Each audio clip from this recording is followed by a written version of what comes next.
É sempre bom estar com vocês e partilhar com vocês a preciosa palavra de Deus.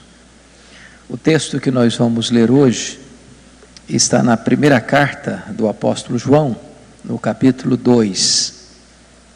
Primeira carta de João, capítulo 2.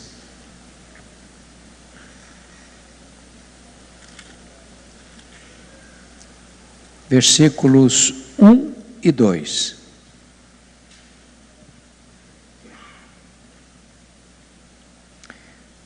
Primeira carta de João, capítulo 2, versos 1 e 2. Está escrito o seguinte: Filhinhos meus, estas coisas vos escrevo para que não pequeis.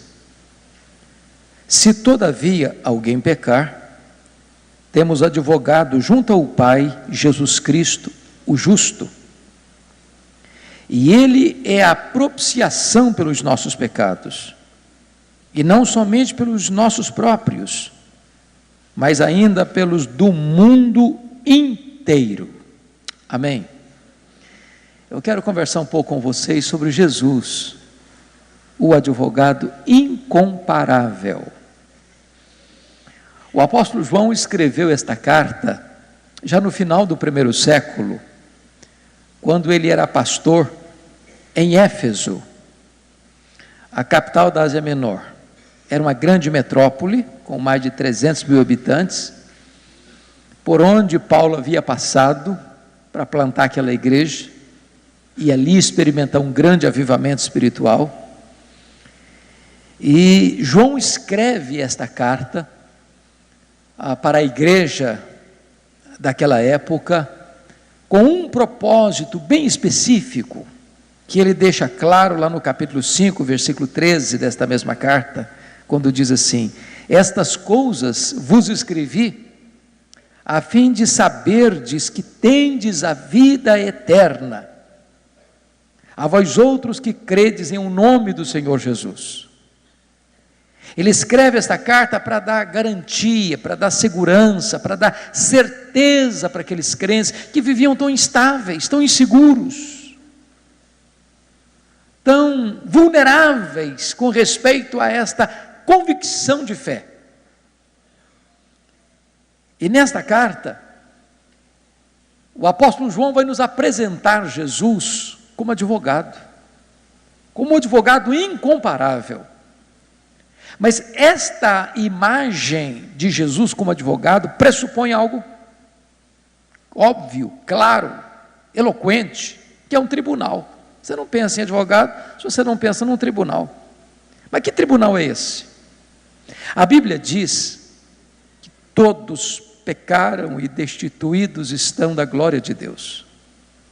A Bíblia diz que todos, grandes, pequenos, homens, mulheres, ricos e pobres, doutores e analfabetos, religiosos e não religiosos, vão ter que comparecer perante o tribunal de Deus. A Bíblia diz que esse dia será o grande dia do juízo, o dia de prestar contas, o dia em que nós passaremos pelo escrutínio do juízo divino. E a Bíblia diz que naquele grande dia os livros serão abertos, os anais do tribunal dos céus, os autos do processo.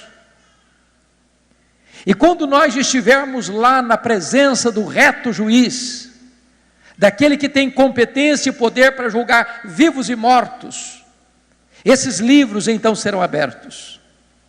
E nós vamos ser julgados segundo o que tiver escrito nesses livros. Nesses autos do processo, do tribunal do céu, algumas coisas hão de aparecer, como que testemunhas, que certamente hão de testificar a nosso respeito, e posso lhes garantir que não são coisas tão favoráveis a nós. Por exemplo, naquele dia, nós vamos dar conta, nesse dia do juízo, por todas as palavras frívolas que nós proferimos. E eu pergunto a você, você já proferiu alguma palavra frívola? Só para refrescar a sua memória. Já mentiu alguma vez? Já falou mal dos outros alguma vez? Já contou alguma piada que não devia ter contado alguma vez? Já se destemperou emocionalmente alguma vez e perdeu a calma e falou coisa que não devia ter falado? Talvez você nem se lembre, mas tudo isso está registrado. Nós vamos dar conta nesse dia pelas nossas obras. Quanta coisa que a gente já fez, que nem lembra mais. Quanta coisa que a gente já fez até cuidadosamente escondida, de pai, de mãe, de marido, de mulher, de amigo.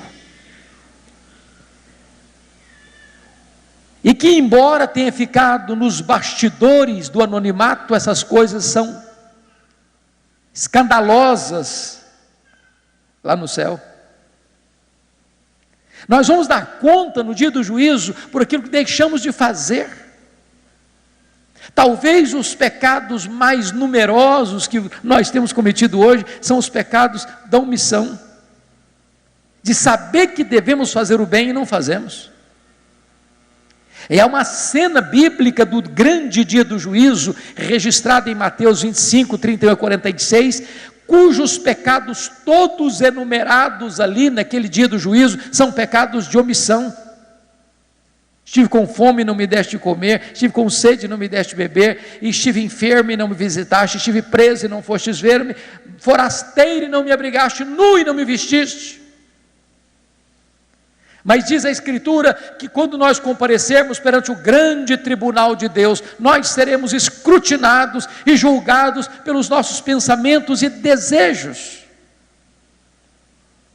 Aquilo que ninguém viu, que ninguém ouviu, aquilo que é foro íntimo, tudo isso vai ser descortinado naquele grande dia. Então posso lhes garantir uma coisa: nenhum de nós passará nesse filtro do tribunal de Deus.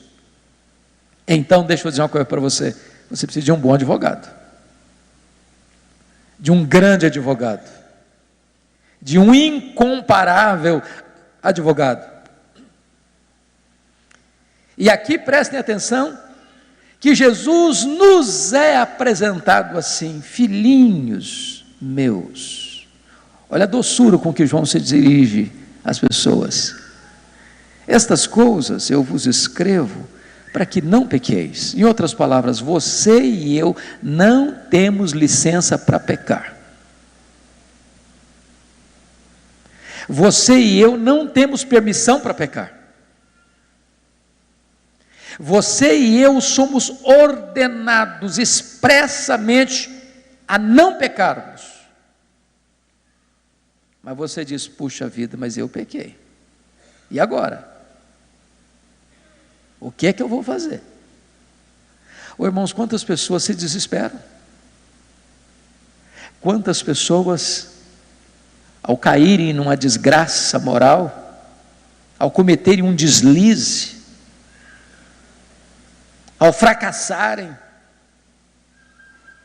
por uma transgressão que vai trazer vergonha, que vai trazer opróbrio, chega a ponto de tirar a própria vida, por não saber lidar com a culpa, ou por achar que não tem saída para ele.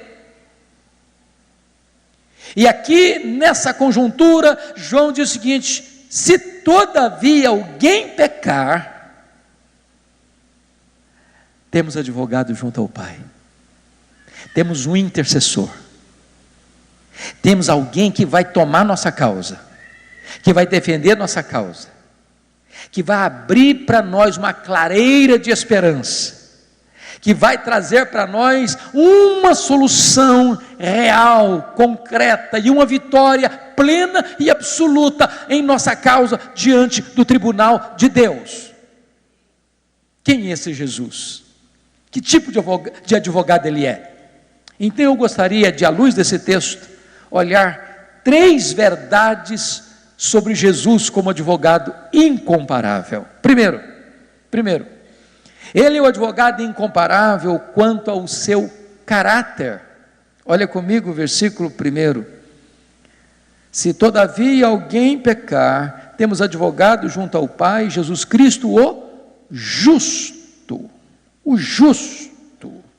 Aqui João está dizendo o seguinte: ele não é só nosso advogado, não, ele é também nosso exemplo. Porque pensem comigo, na conjuntura humana, você pode ter um grande advogado,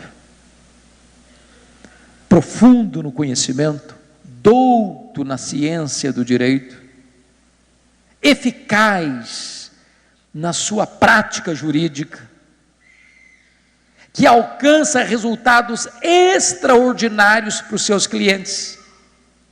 Mas a vida desse advogado está completamente rendida ao erro, à devassidão.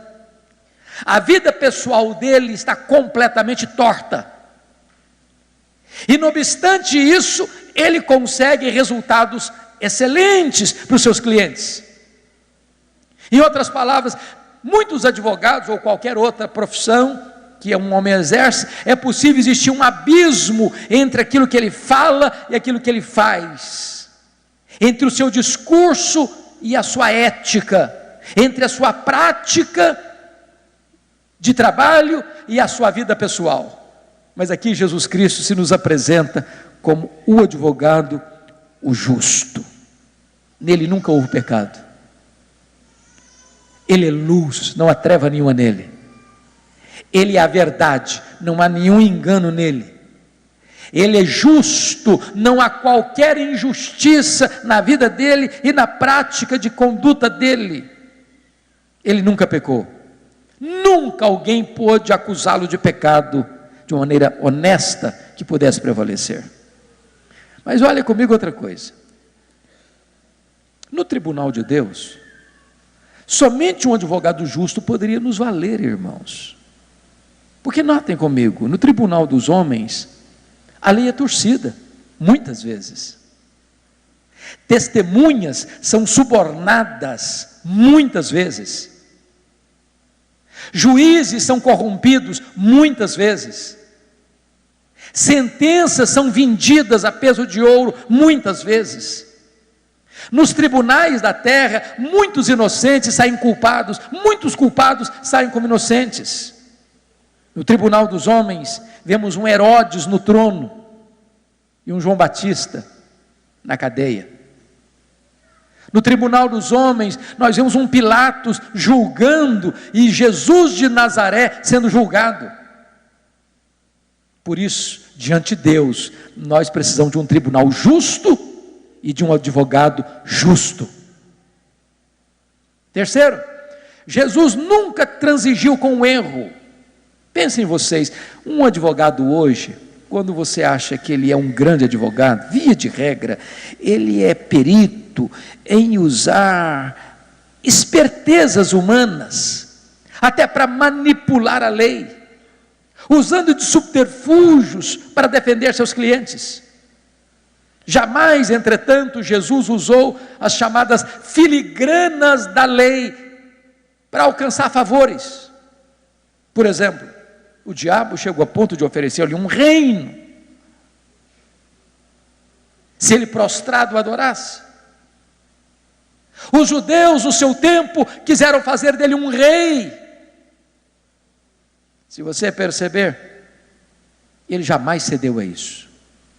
Ele não veio para dar um jeitinho na lei, para torcer a lei, para alcançar as benesses das brechas da lei. Ele não veio para abrogar a lei, ele veio para cumprir a lei. E por isso, ele nunca acusou a lei de ser injusta. Ao contrário, a palavra de Deus diz que a lei é boa, é santa, é justa, é espiritual. Os judeus acusaram Jesus de beberrão, acusaram Jesus de ser um violador do sábado, acusaram Jesus até de estar endemoniado. Os membros do Sinédrio, para acusá-lo, tiveram que contratar testemunhas falsas. Mas a Bíblia diz que nunca conseguiram encontrar nele qualquer crime, qualquer pecado. Ele é o advogado, o justo. Por isso ele pode ser o seu o meu e o nosso advogado. Mas a segunda coisa que eu quero tratar hoje, primeiro é quanto ao caráter dele. Segundo lugar, ele é o advogado incomparável quanto ao seu método. Quanto ao seu método. Ele não veio para, preste atenção nisso, defender nossas virtudes, mas veio para expiar, pagar os nossos pecados. E eu destaco alguns pontos aqui. Diferente de qualquer outro advogado do ponto de vista humano, Jesus Cristo não veio para defender ou advogar a nossa inocência, mas para afirmar e reafirmar a nossa culpa. Preste atenção nisso. Quando a Bíblia diz que nós temos advogado junto ao Pai, Jesus Cristo justo, Ele não veio para dizer que você é bonzinho, como pensava John Jackson Rousseau. Ao contrário, a sua palavra diz que todos pecaram e destituídos estão da glória de Deus, e não há justo nenhum sequer.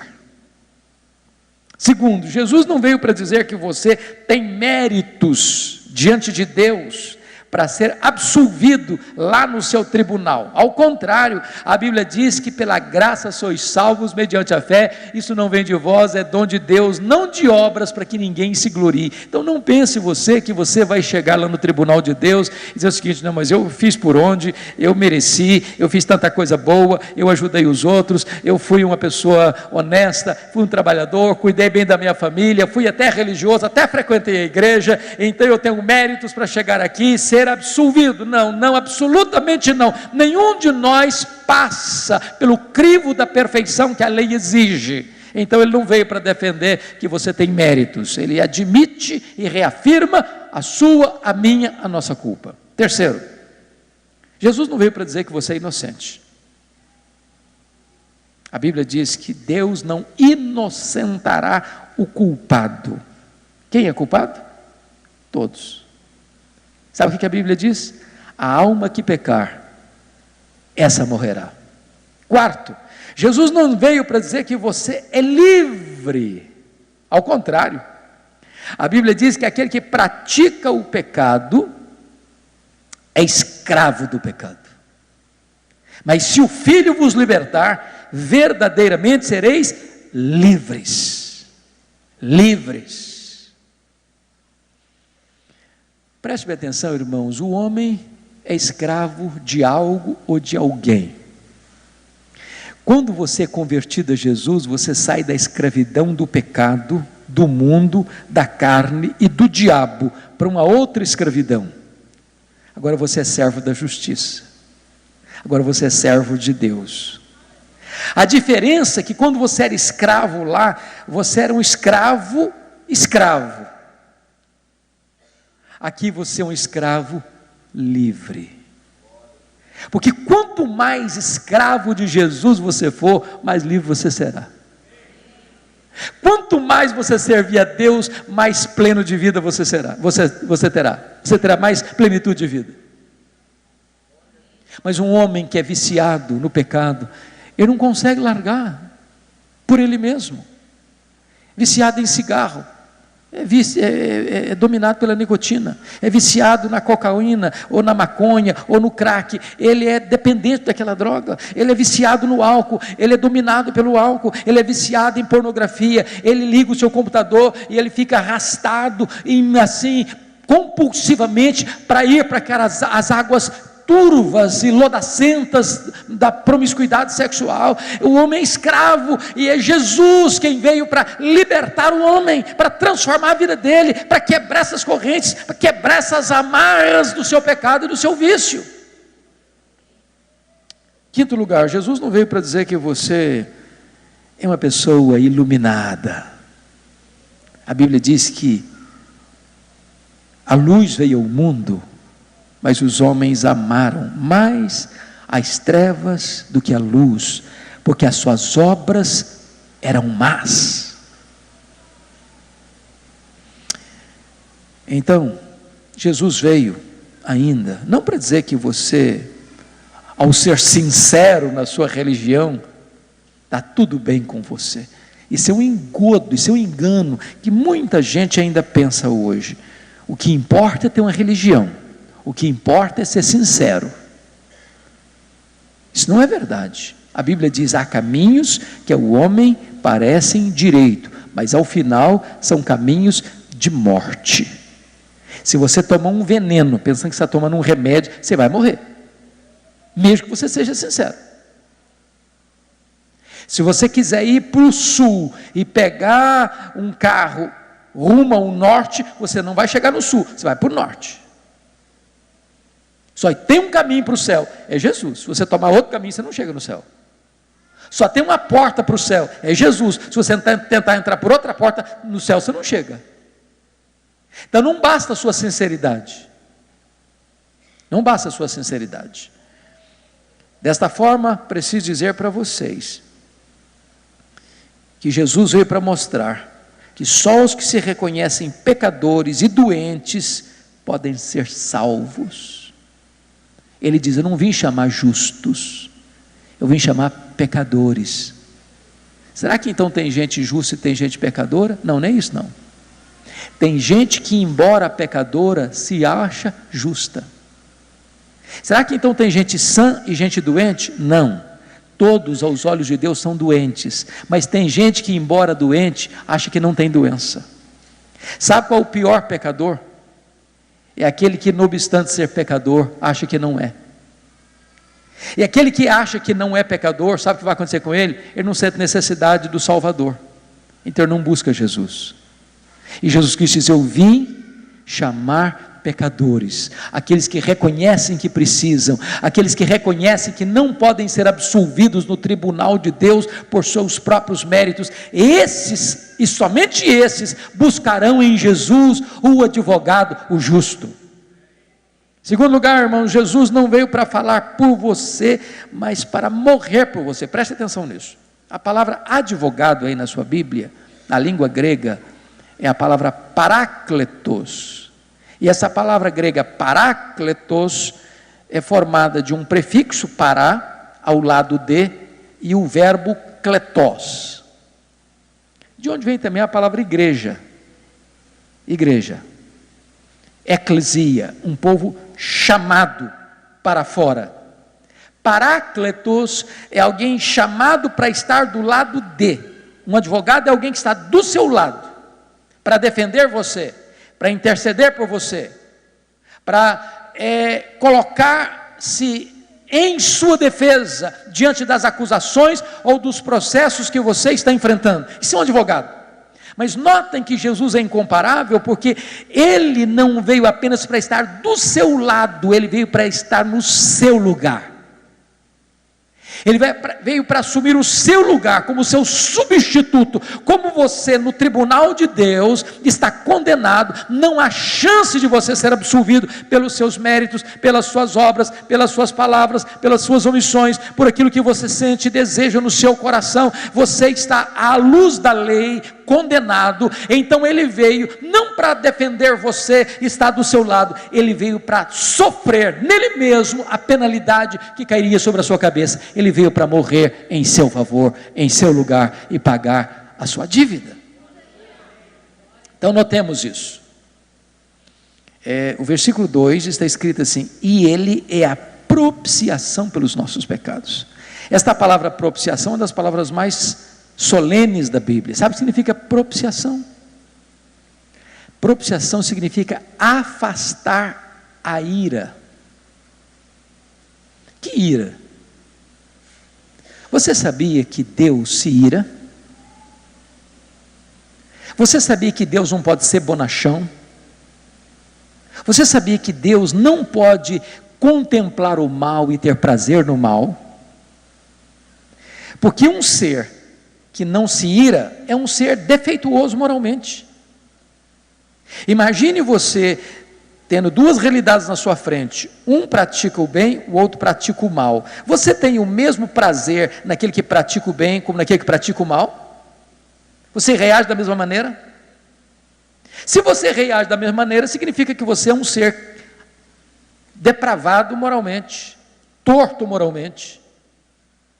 Deus não pode contemplar o mal e deleitar-se nele. A ira de Deus se revela contra toda impiedade e perversão dos homens. Então, quando eu peco, eu atraio sobre a minha cabeça a ira do Deus que é santo. O que Jesus Cristo fez? Ele desvia essa ira que devia cair sobre a minha cabeça, e ele recebe em si mesmo esta merecida ira, porque o salário do pecado é a morte, e então ele diz: eu morro por ele, eu sofro a penalidade que ele devia sofrer, o golpe da lei que devia cair sobre ele, cai sobre mim. Ele é a propiciação pelos nossos pecados. Meus amados irmãos, significa muito mais do que você agora pode ser perdoado. Você foi declarado justo diante do tribunal de Deus, porque a penalidade que você devia sofrer, ele sofreu. A dívida que você não conseguia pagar, ele pagou. A morte que você deveria receber, ele sofreu por você. E agora ele então declara você sem culpa diante do tribunal de Deus, já nenhuma condenação a mais para aqueles que estão em Cristo Jesus, nosso Senhor. Mas preste atenção em outra coisa, pensando em Jesus como advogado. Se você pensar num advogado aqui na terra, quanto mais conhecedor, quanto mais conhecido, quanto mais experiente, quanto mais resultados positivos aquele advogado tem nas causas humanas, mais o quê? Caro a esse advogado, não é isso? Mais difícil de acesso o homem comum tem esse advogado. Só as pessoas mais ricas conseguem contratar determinados advogados, cujo serviço é pago a peso de ouro. Mas sabe por que Jesus é o advogado incomparável? Porque ele não cobra nada, seu trabalho é de graça, não é barato, não é barato. Ele mesmo pagou um alto preço, não com moeda corrente, mas com seu próprio sangue. Sabe o que significa isso? Todas as pessoas, não importa a condição social delas, têm livre acesso a esse advogado. O pobre do mesmo jeito que o rico, o homem do mesmo jeito que a mulher, aquele que caiu desgraçadamente no poço mais fundo do pecado, pode recorrer a ele e estender a mão para ele, e ele vai tirar essa pessoa do buraco. Ele não cobra nada, é de graça, ele pagou tudo. Sabe o que ele disse lá na cruz? Vocês se lembram disso? A penúltima palavra dele lá na cruz foi um brado, e aquele brado, traduzido na nossa língua, significa está consumado, mas na língua grega é uma palavra só, tetelestai, e tetelestai tem 3 significados. Primeiro significado, quando um pai mandava o seu filho fazer algum trabalho, e o menino terminava o trabalho, chegava para o pai e dizia assim: papai, tetelestai, eu terminei o trabalho que o senhor me confiou para fazer. O pai entregou para o seu filho o papel de vir ao mundo, morrer pelos nossos pecados e nos dar a vida eterna. E quando Jesus estava lá na cruz, ele disse: papai, eu terminei esse trabalho, eu estou morrendo aqui na cruz para resgatar e redimir aqueles que tu me confiaste. Segundo, tetelestai significava que quando alguém tinha uma dívida, ia ao banco pagar essa dívida, quitar essa dívida, e quando pagava completamente a dívida, se batia no carimbo assim: tetelestai, está pago, está consumado, a dívida está completamente zerada, não tem mais débito aqui, não tem mais dívida aqui, tudo está quites aqui diante das exigências da lei. Sabe o que significa quando Jesus morreu naquela cruz? Ele está dizendo assim: o seu perdão, a sua redenção, a sua salvação está consumada, você não deve mais nada diante do tribunal de Deus, você é declarado justo no tribunal de Deus, você está quites com a lei de Deus, você está quites com a justiça de Deus. Terceiro, quando alguém comprava um terreno, um lote, uma fazenda, um bem imóvel, e depois de quitar esse bem, ia receber a escritura de direito pleno de posse, e então se batia um registro, um carimbo nessa escritura, tetelestai. Agora você é proprietário de direito e de fato. Agora você pode usufruir as benesses daquilo que lhe foi dado gratuitamente. Eu quero dizer para você que creu no Senhor Jesus, recebeu a vida eterna, e essa vida eterna não é apenas para você gozar quando você estiver lá no céu. Você já pode começar a desfrutar da vida eterna agora. E Paulo diz para Timóteo: Timóteo, toma posse da vida eterna. Ele é o advogado incomparável, porque ele pagou tudo, e agora ele oferece tudo para você, sabe como? De graça.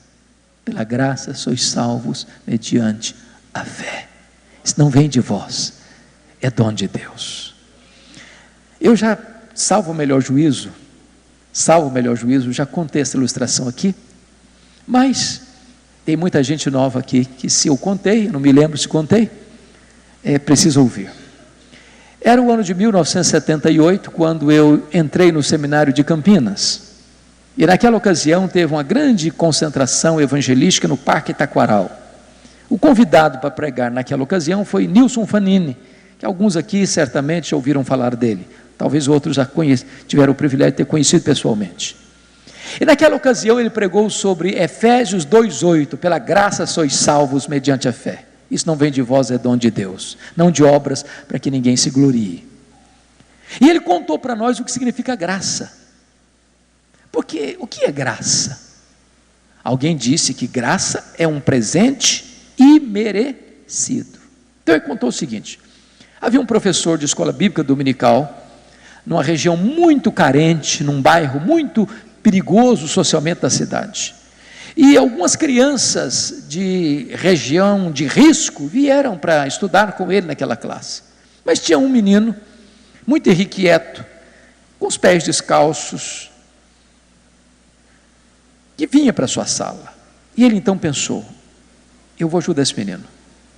Um dia ele foi na loja, comprou roupas, comprou calçados, comprou brinquedos, começou a subir uma ladeira, uma favela, para levar esses presentes para aquele menino. Só que o menino não sabia que os presentes eram para ele. Quando viu aquele homem, que era seu professor, com aquele embrulho nos braços, um papel de presente, querendo apropriar-se dessas coisas, pegou uma pedra e jogou no homem. A pedra bateu na cabeça do homem, ele caiu desacordado, sangrando, e o menino catou os presentes, correu para casa. Quando o professor, depois que melhorou dos ferimentos, tomou a mesma decisão. Foi em uma loja, comprou roupas, comprou calçados, comprou brinquedos, pegou o mesmo caminho, até chegar no barraco onde morava aquele menino. Aí bateu a porta, o pai veio muito constrangido atender, e o professor disse: eu vim trazer esses presentes para o seu filho. O pai, mais constrangido ainda, num senso de justiça, disse: pois foi meu filho que deu aquela pedrada no senhor. Meu filho não merece esses presentes. E o professor respondeu: é verdade, o seu filho não merece, mas o seu filho precisa. Isso é graça. Eu não mereço, você não merece, mas nós precisamos da salvação, e Ele comprou, pagou e nos dá de graça. Ele não cobra nada. Mas preste atenção comigo. Quarto lugar, Jesus, diferente dos advogados aqui da terra. Quando você pensa num advogado, imagine alguém que tem uma causa muito grande ou muito grave, e a pessoa tem muito dinheiro. Via de regra, essa pessoa não contrata apenas um advogado, contrata o quê? Uma banca de advogados. Não é isso? Jesus não é assim. Quanto à sua exigência, Ele exige entrega total. Jesus só aceita a sua causa se ele for o titular absoluto da sua causa.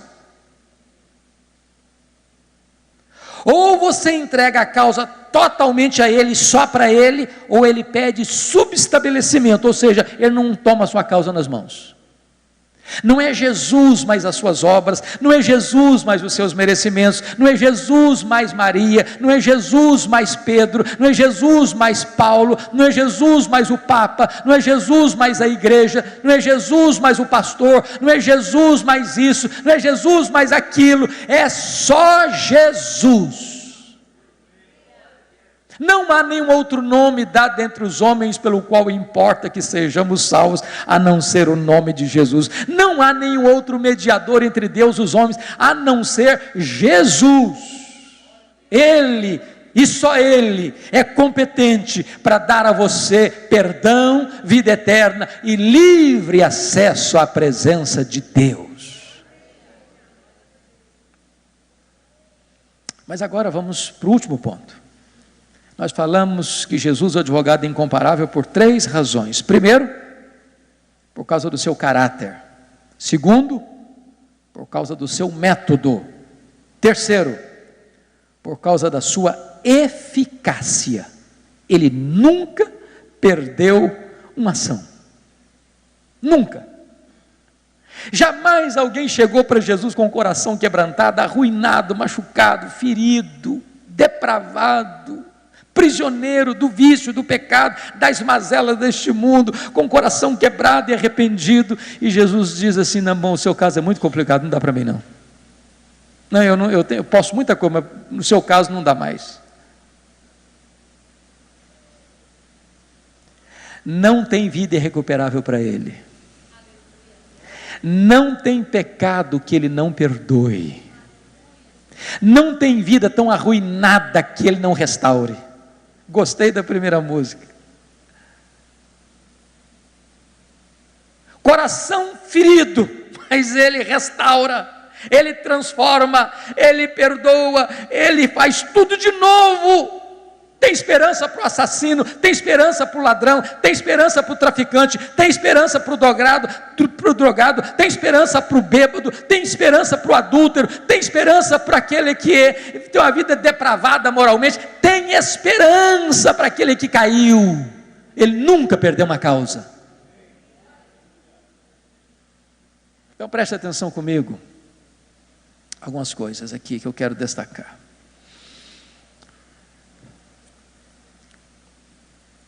Pensa comigo numa cena. Aquela mulher apanhada em flagrante adultério, está registrado lá em João capítulo 8. Diz a Bíblia que alguns fariseus pegaram a mulher em flagrante adultério, levaram essa mulher a Jesus, ele estava no pátio do templo, talvez jogaram a mulher aos pés dele, perguntando assim: a lei ordena que tais pessoas sejam apedrejadas, e tu, o que dizes? Primeiro, se a mulher foi apanhada em flagrante adultério, pergunta-se: onde está o homem? E o adúltero, cadê? Por que só a mulher? Nenhuma mulher adultera sozinha. A lei exigia que tanto o homem quanto a mulher deviam ser apedrejados. Cadê a mulher? Cadê o homem? Segundo, aqueles homens não estavam interessados coisíssima nenhuma na lei. Nem eles estavam interessados na mulher, nem eles estavam interessados em aprender alguma lição, alguma verdade sobre Jesus, acerca do ensinamento de Jesus. Eles queriam usar a lei e usar a mulher para alcançar um propósito nefasto, que era encontrar a ocasião oportuna para acusarem Jesus.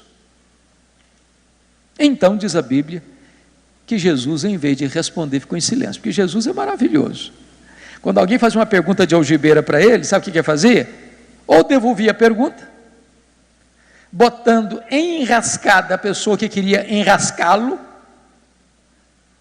ou ficava em silêncio. No caso, ele optou por ficar em silêncio. Aí diz a Bíblia que ele começou a escrever no chão, devia ter muita poeira, escrevia com o dedo. Mas curiosamente a palavra lá não é grafê no grego, é epigrafê. E epigrafia, alguns dizem que é escrever uma sentença. Talvez Jesus escreveu em letras garrafais com o dedo os pecados daqueles acusadores.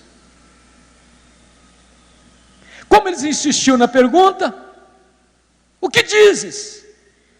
Ele levantou e disse: quem tiver sem pecado, atira a primeira pedra. Eles foram saindo. E Jesus pergunta para aquela mulher assim: mulher, onde estão os teus acusadores? Eles não te condenaram? Eu também não te condeno. Vai e não peques mais. Agora preste atenção aqui. Aquela mulher estava condenada no tribunal da lei. Aquela mulher estava condenada no tribunal da opinião pública. Aquela mulher estava condenada no tribunal da religião. Aquela mulher estava condenada no tribunal da consciência. Mas aquela mulher encontrou perdão e restauração em Jesus. Jesus foi duro com o pecado. Jesus foi meigo com a pecadora. É assim que Ele trata a você e a mim. A esperança. Pensa comigo naquele gadareno, enjeitado pela família, enjeitado pela sociedade, foragido da cadeia, botava algema nele e quebrava tudo, andando num cemitério de noite, se ferindo com pedra, nu, violento. Você diz: acabou, esse homem não tem esperança, isso é um pária da sociedade, isso aí nem cadeia resolve mais, até a justiça já desistiu dele. E aquilo que para o homem é lixo, descartável, Jesus vai, Jesus liberta, Jesus transforma, Jesus muda, e Jesus o transforma num missionário. Você pega um monstro como Saulo de Tarso, assassino, que encheu Jerusalém de sangue e dava o seu voto para matar muitos crentes, e Jesus o liberta, e Jesus o transforma, e Jesus faz dele o apóstolo Paulo. Então aquele que hoje você olha, talvez na sua família, no meio da sua parentela, lá na sua vizinhança, diz: essa pessoa aí, olha aí que terrível, que coisa horrível, e você acha que não tem jeito, que não tem saída, pois aquele que talvez hoje é motivo de maior dor, amanhã vai ser um vaso de bênção nas mãos de Deus. Porque para Jesus não tem causa perdida, não tem vida irrecuperável. Ele desconhece o que é perder uma causa. Quando você coloca essa causa nas mãos dele: aquele que vem a mim, diz ele, eu jamais o lançarei fora. Agora preste atenção, outra coisa aqui. Quando você tem um advogado aqui no ponto de vista humano, muito importante, é muito complicado falar com esse advogado. Ali ocupada, você tem que passar por tantos secretários ou secretárias, tem uma burocracia enorme. Jesus, o advogado incomparável, sabe por quê? Porque ele está sempre disponível.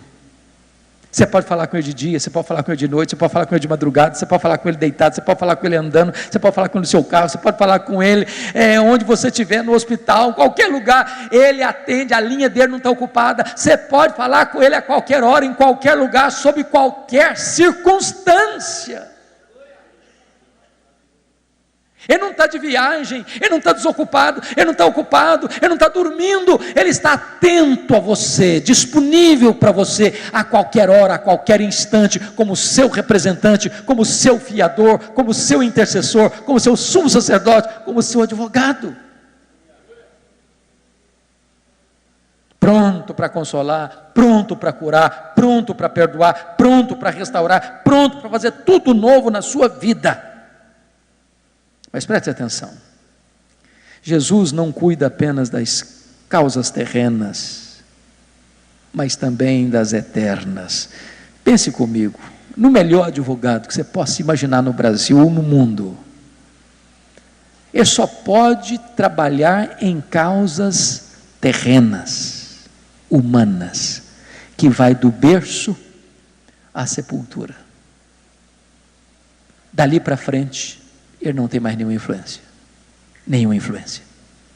pois Jesus cuida das suas causas do aqui e do agora. Ele consola, Ele cura, Ele perdoa, Ele restaura, Ele renova o ânimo,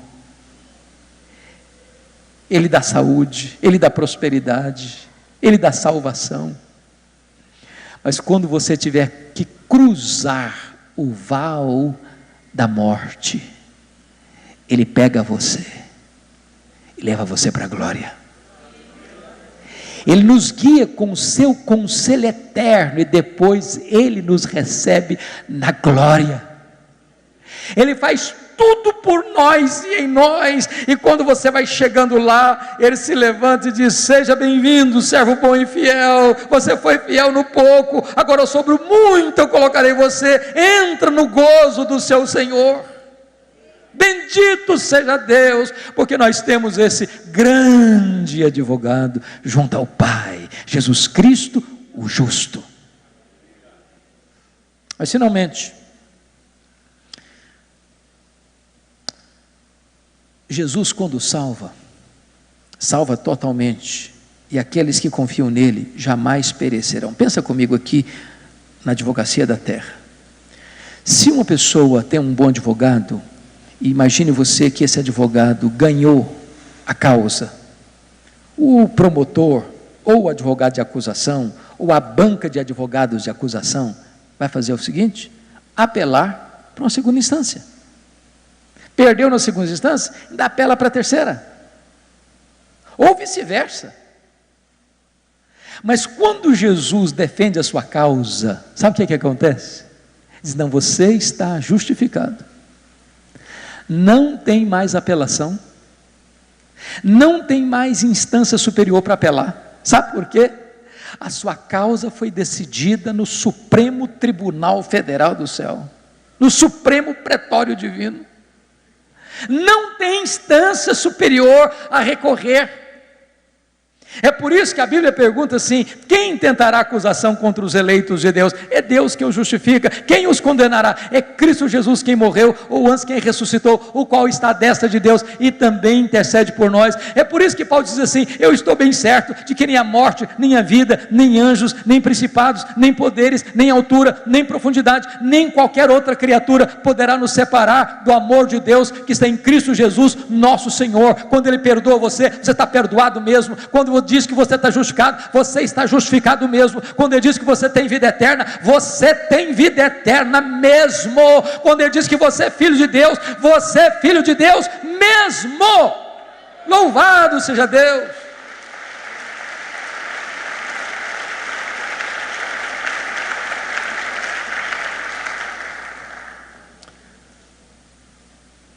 Agora eu quero concluir fazendo uma pergunta muito solene. Eu não conheço todos vocês. Eu não sei quantos aqui já são crentes no Senhor Jesus, ou quantos ainda não o são. A minha esperança é que você hoje se entregue a Jesus. E tenha-o como seu advogado hoje. Sabe por quê? Porque se Jesus não for o seu advogado hoje, sabe qual vai ser a consequência? No dia do juízo, Ele vai ser o seu juiz. O seu juiz. A Bíblia diz que Deus não leva em conta os tempos da ignorância, mas notifica a todos em toda parte que se arrependam, porque já marcou um dia em que há de julgar os vivos e os mortos, por um varão que Ele mesmo constituiu como juiz, e este é Jesus.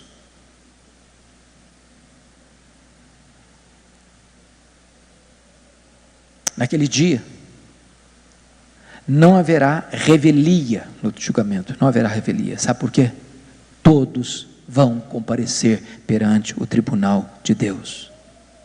Naquele dia, não haverá réplica, não haverá tréplica, haverá sim um silêncio sepulcral daqueles que vão escutar: apartai-vos de mim, malditos, para o fogo eterno, preparado para o diabo e seus anjos. Hoje é o dia da salvação. Hoje é o dia da oportunidade.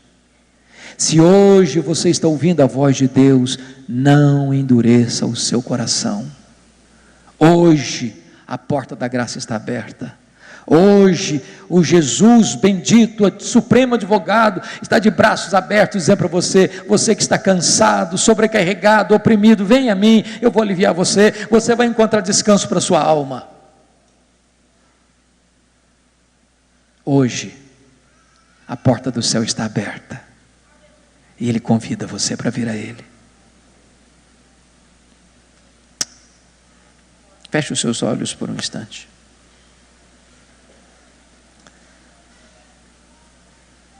Talvez você esteja aqui com o coração pesado, dizendo o seguinte: puxa vida, eu fiz tanta coisa errada.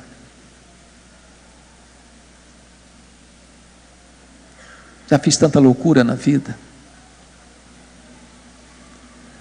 Talvez você está aqui como crente, mas mesmo como crente, você fez coisa que não devia fazer. Você está com o coração apertado. Você está sentindo o drama da culpa.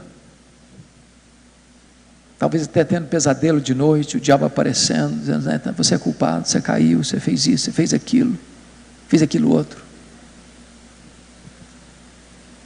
E eu quero dizer para você que hoje, se você confessar o seu pecado, Ele é fiel e justo para perdoar você, para limpar você com seu sangue. Lutero conta que um dia teve um sonho, e o diabo apareceu para ele com a lista de pecados horríveis, e disse: Lutero, você cometeu isso, você cometeu aquilo, você fez isso, você fez aquilo.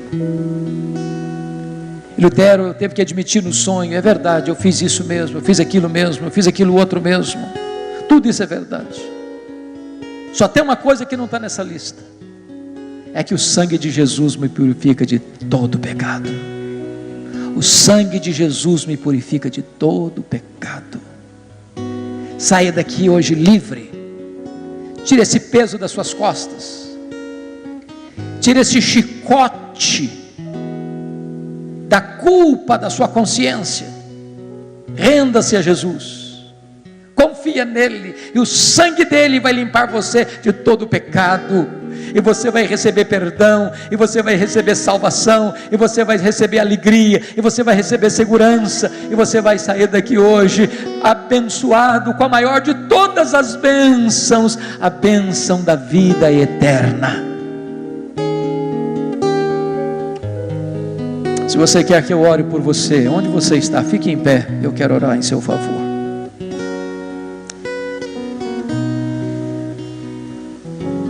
Bendito seja Deus, bendito seja Deus. Glória ao teu nome, Senhor, porque nós temos a Jesus, aquele que é o sol da justiça, a estrela da manhã, aquele que é a nossa paz, a nossa alegria, a nossa justiça, aquele que é o alfa e o ômega, o verbo da vida, aquele que é o Rei dos reis, o Senhor dos senhores, a estrela da manhã, o bom, o grande, o supremo pastor, aquele que é o pão da vida, aquele que é a luz do mundo, aquele que é a porta da salvação, a ressurreição e a vida, o caminho, a verdade e a vida, aquele que é a videira verdadeira, aquele que é o nosso grande advogado. Bendito é o teu nome, Senhor, por Jesus Cristo nosso Senhor. Rogamos-te que aqueles que aqui vieram nesta noite, aqueles que estão nos acompanhando pela internet, sejam alcançados por tua graça, e encontrem em Jesus Cristo nesta noite perdão, restauração e salvação. Alegra o coração da tua igreja, renova o ânimo do teu povo, e que o teu povo possa amar mais a Jesus, por causa desta gloriosa obra da redenção que Ele realizou por nós, em nós, e há de realizar tantas coisas agora através de nós. Bendito é o teu nome, em nome de Jesus. Aleluia.